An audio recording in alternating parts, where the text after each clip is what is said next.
En nombre del Padre, y del Hijo, y del Espíritu Santo. Amén. Alabado sea Jesucristo.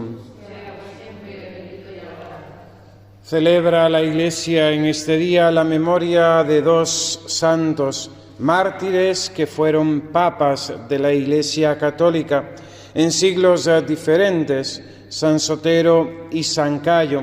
San Sotero en el siglo III y San Cayo, en el siglo II, y San Cayo, familiar del Diocleciano, entre el siglo III y IV. San Sotero, originario de Italia, es elegido romano pontífice y tendrá que combatir sobre todo la herejía montanista, un grupo de cristianos sectarios, rigoristas en cuanto a la moral, que sobre todo rechazaban el perdón a aquellos cristianos que por miedo, por cobardía, habían apostatado de la fe en medio de las persecuciones. San Sotero será, propulsor o en ese sentido será partidario de darles la absolución, el perdón y el ingreso nuevamente en la Iglesia si mostraban ese verdadero arrepentimiento y deseo de ser fieles a Jesucristo. El mismo Papa, San Sotero, establecerá cómo las mujeres, concretamente aquellas que habían consagrado su virginidad a Dios nuestro Señor, no habían de tocar los vasos sagrados ni realizar función ninguna litúrgica en la Iglesia, pues el ministerio sacerdotal y todo lo que alrededor de él está establecido ha de representar a Cristo, cabeza, sumo y eterno sacerdote. Ha sido Dios mismo, ha sido nuestro Señor Jesucristo, el que para el sacramento del orden ha elegido a varones, a los apóstoles y en ellos a los sucesores suyos, los obispos y los presbíteros. No es cuestión de machismo, no es cuestión, práctica ni ningún otro criterio, sino que es un criterio sacramental. Los sacramentos son signos sensibles que refieren una realidad superior. Así como para el bautismo nuestro Señor Jesucristo estableció el agua, porque el agua misma como símbolo tiene esa significación natural de limpieza y para eso lo utilizamos en el bautismo porque nos limpia del pecado. Así también en el sacramento del orden, a aquellos que debían representar a Cristo y cumplir las funciones de Cristo en medio de su Iglesia, Dios, Jesucristo nuestro Señor, quiso que fueran varones y por eso solamente ordenó sacerdotes a los apóstoles, no a las mujeres que le acompañaban, no a su Madre Santísima, y esto no por un criterio, de capacidad, de santidad.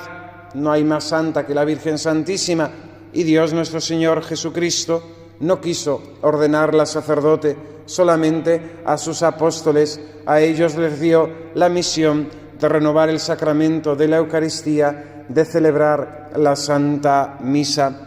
Por eso, todo esto rechina bastante en nuestra actualidad cuando continuamente se oyen que se está estudiando, que si las diaconisas, que si la ordenación de mujeres, etcétera, etcétera.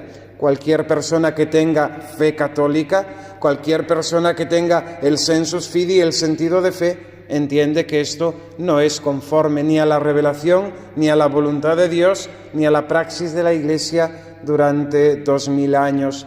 Si es cierto que en algún momento estas mujeres habían realizado alguna función litúrgica, era muy concreta, y esas ciertas diaconisas lo que hacían era ayudar en el sacramento del bautismo a las mujeres cuando este bautismo se hacía por inmersión. Pero querer, lógicamente, entrar dentro de esta dinámica actual, de esta polémica de la igualdad, de todas esas cosas, no podemos entrar. Nuestra guía ha de ser el Santo Evangelio, la tradición de la Iglesia. San Cayo vivió en la época de Diocleciano, de hecho era familiar suyo, lejano, y tuvo que vivir, lógicamente, casi escondido por miedo a la persecución y en esa prudencia que Dios pues en cada persona pues establece, y gobernó la Iglesia pues escondido en las catacumbas, alentando a los cristianos a perseverar en la fe en medio de la persecución. A unos santos Dios los envía al martirio directamente para que valientemente, con ardor, defiendan la fe. A otros no les da esa gracia del martirio, sino de que sufran otro tipo de martirio. Un martirio en la persecución, un martirio en el silencio, un martirio en el ocultamiento. En ese sentido, pues comprendemos cómo Dios a San Cayo le pidió ese ocultamiento durante más de 8 años en las catacumbas, pero no por ello dejó de cumplir con su misión de gobernar a la Iglesia, alentando a todos con sus escritos, con sus cartas, con sus homilías, a perseverar en la fe, a ser fieles a Jesucristo nuestro Señor. ¿Qué podemos aprender de ello? Pues que Dios para cada uno de nosotros tiene un camino, tiene una propia voluntad que hemos de realizar en la fidelidad a lo que Él mismo nos vaya descubriendo a través de la oración, de la dirección espiritual, del director espiritual, así como también pues lo que en las mismas circunstancias a veces se realiza, porque a veces nosotros pues tenemos nuestros planes, nuestros proyectos, pero Dios establece otra cosa y las circunstancias que nos tocan vivir son distintas a lo que pues nosotros preferíamos o querríamos que fuese, pero nos ha tocado lo que nos ha tocado y por tanto tenemos que tener también esa aceptación humilde de la voluntad de Dios que siempre se realiza y siempre se realiza para nuestro bien. Pues todo lo que sucede no sucede sin el permiso o la voluntad explícita de Dios nuestro Señor y hemos de intentar descubrirlo, y cuando nos vienen las cosas que son adversas, que no son como a nosotros nos gustaría, pues tener también esa capacidad, esa humildad de aceptarlas y vivirlas desde Dios nuestro Señor. Es un arte, y esto es un arte que se aprende a través de la oración, de ese trato íntimo con el Señor.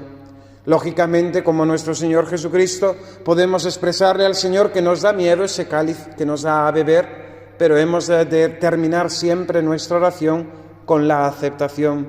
Padre, si quieres, aparta de mí este cáliz, pero no se cumpla mi voluntad, sino la tuya. Pidamos la intercesión de San Sotero y San Cayo, y que como ellos también nosotros cumplamos con nuestro deber y en nuestro lugar donde Dios nos ha puesto, y seamos santos, para que muchos otros también de nuestra propia santidad, de nuestra propia vida, se beneficien para llegar al cielo. Que así sea. En el nombre del Padre, y del Hijo, y del Espíritu Santo. Amén.